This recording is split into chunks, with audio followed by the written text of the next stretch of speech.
बिस्मिल्लाहिर्रहमानिर्रहीम। अस्सलाम वालेकुम नाज़रीन, मैं हूं आम शहरी आरिफ हमीद भट्टी।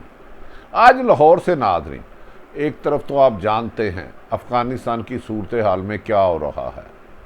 तालिबान एक नए इम्तहान में पड़ गए हैं। अमेरिकन फ़ौज और भारतीय फ़ौज जो नाकामियों के बाद जा रहे हैं, लेकिन पाकिस्तान की सियासी सूरत हाल वक्त के साथ साथ बहुत ज़्यादा दिलचस्प मरहल में शामिल होती जा रही है। आज इन साइड स्टोरी बनाएंगे, लेकिन इशारतन, क्योंकि पाकिस्तान में सहाफ़त इतनी आज़ाद है जिसने किसी बंद परिंदे को पिंजरे में बंद करके कहा जाए। नाज़रीन, पीडीएम का इजलास बिला वजह नहीं हुआ और आज जलसा किसी वजह से हो रहा है।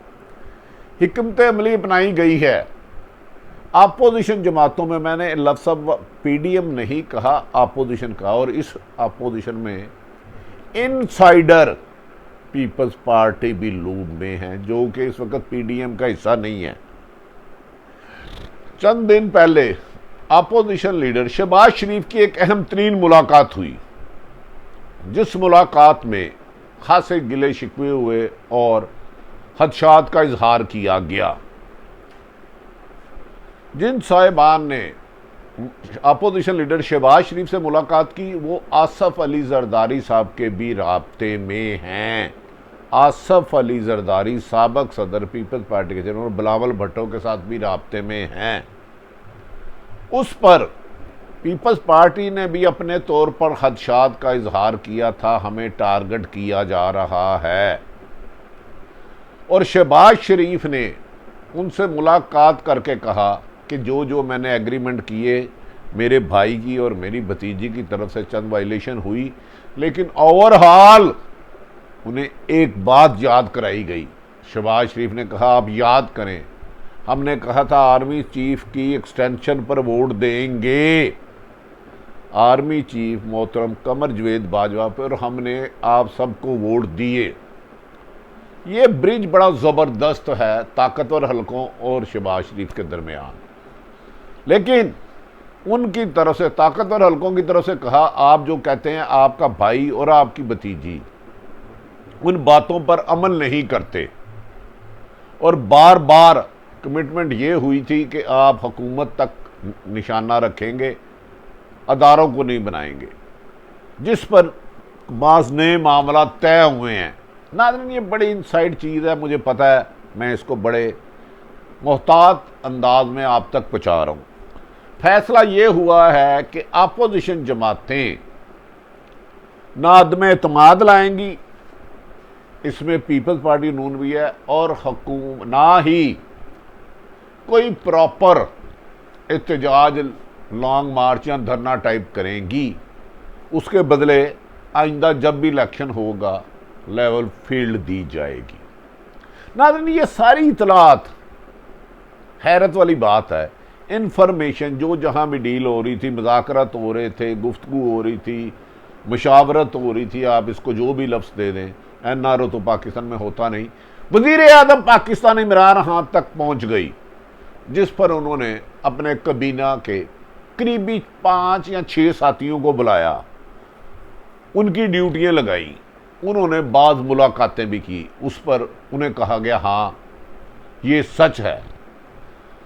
जिस पर वज़ीर आज़म ने मीटिंग की और इस दौरान उनका एक 3 रुकनी अहम मुलाकात हुई, जिस पर वज़ीर आज़म ने ताकतवर हलकों को इशारा किया कि जनाब, एक तरफ तो हम एक पेज पे हैं, दूसरी तरफ ताकतवर हलकों से कहा गया, नहीं, हमसे हर आदमी मुलाकात करता है, लेकिन आपकी हुकूमत को प्रॉब्लम नहीं आएगी। लेकिन नाज़रीन, इस बात पे पीपल्स पार्टी भी मुतफिक हो चुकी है, पीडीएम भी हो चुकी है।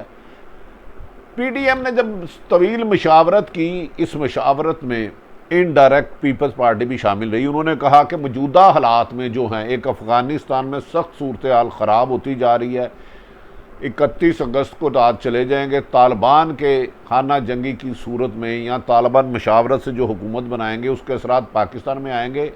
तो ताकतवर हलकों ने अपोजिशन को वाज़ेह पैगाम दिया कि हम पाकिस्तान में अदम इस्तेकाम नहीं चाहते, जिस पर उन्हें यकीन दहानी कराई गई। ना ही नो कॉन्फिडेंस आएगा, ना बढ़ाएगा। लेकिन ताहम हिकमत अमली ये बनाई गई, पीडीएम और अपोजिशन मीडिया पर सख्त रवैया रखेगी कि आज हुकूमत गई, कल गई, परसों गई, छोड़ेंगे नहीं, फलां नहीं करेंगे, फलां नहीं करेंगे। शहबाज शरीफ, मौलाना फजलुर रहमान, आसफ अली जरदारी और मरियम मुख्तलिफ औकात में इनकी राब्ते होते रहे।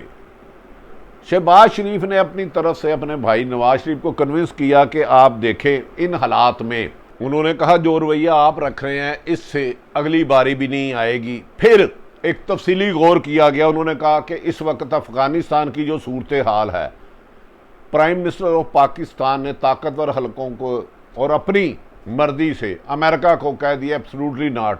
जो वज़ीर आज़म सुपर पावरों से प्रेशर में नहीं आया, दबाव में नहीं आया, वो हमारे साथ दबाव में क्यों आएगा। और जबकि ताकतवर हलकों ने भी, हमारे पीपल्स पार्टी के भी 5 साल पूरे होने दिए और नून लीग के भी 5 साल पूरे होने दिए, जिस पर उन्होंने कहा देखें हमने सबसे पहले कोशिश की जो वादिया तौर पे थी, चेयरमैन सेनेट के खिलाफ अदम एतमाद की, उसको भी ताकतवर हलकों ने नाकाम बनाया। उसके बाद बजट सेशन में जिस तरह बजट सेशन में उठा के लोगों को पूरा किया गया, सेफ हाउस में रखा गया, तो हमारी कोई कोशिश कामयाब नहीं होगी। जबकि मरियम नवाज ने जोशे खताबत में 10 दावे किए, मौलाना फजलुर रहमान में हुकूमत आज गई कल गई, मैं भी बयान देता रहा, लेकिन ये ताकतवर हलकों ने एक फैसला किया है कि इस हुकूमत को जाने नहीं दिया जाएगा। क्योंकि जब भी हम अदम एतमाद लाने की कोशिश करते हैं तो हमारे लोगों को टेलीफोन आ जाता है और वो बैकफुट हो जाते हैं। यहाँ तक कि जंगीर तरीन के 35 से 40 लोगों का वादिया शगाफ ग्रुप हुआ जिन्होंने कुरान पर ओथ लिया, उन्हें भी समझा लिया गया। समझा, मैं कामों में कह रहा हूँ, आप समझते गए होगे।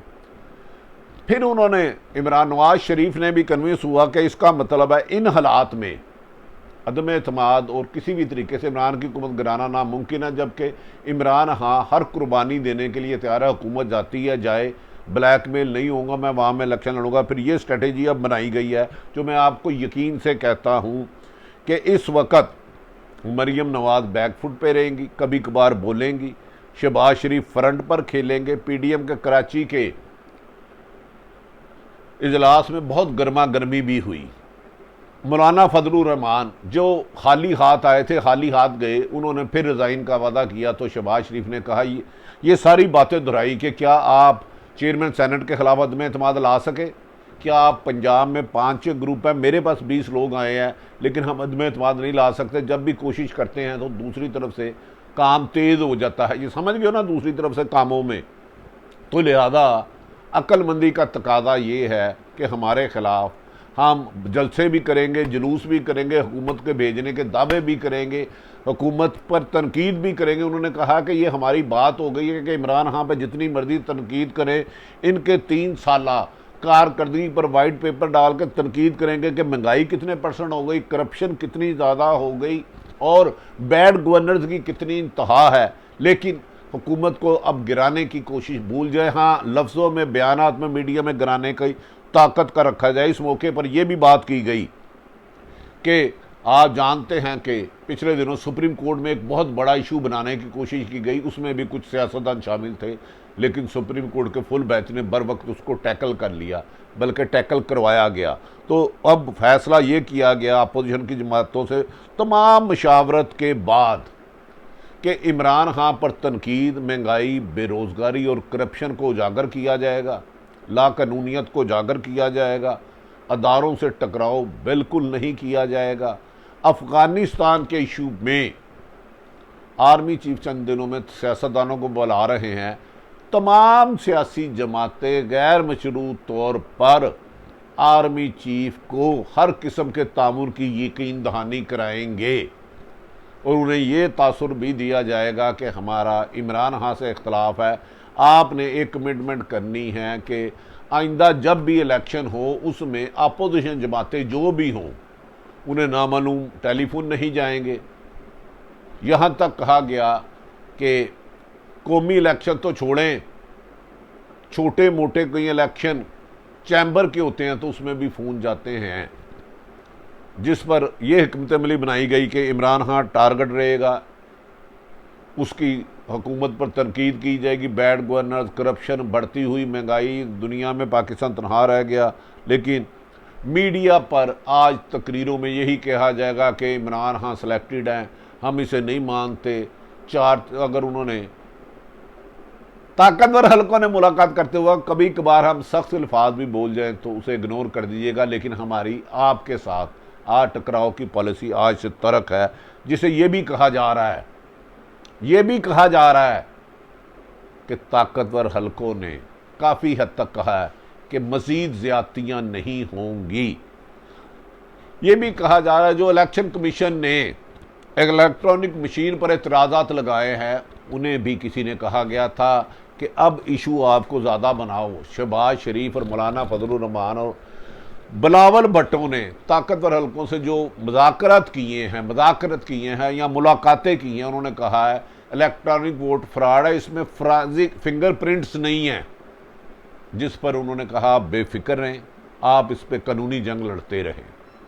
अब मेरी अपने ज़ाती ख्याल है कि इमरान खान के लिए इलेक्शन इस्लाहत इमरान खान की नेक नीति थी और इस कौम के साथ फ़ायदा था अगर इस्लाहत हो जाती, लेकिन अपोजिशन ने यह फैसला किया है कि इमरान खान के नीचे इस्लाहत नहीं होने देंगे। अगर इस्लाहत हुई तो हम हार जाएंगे, हमने 20-25 हज़ार वोट है। तो कहा जा रहा है इसके लिए भी आइंदा होने वाले इलेक्शनों में शायद ये इस्लाहत ना हो पाएँ। इसके लिए पीपल्स पार्टी, मौलाना फजलुर रहमान, नून लीग एक पेज पर आ चुके हैं कि वो हर किस्म की कानूनी महाज पर जंग करेंगे।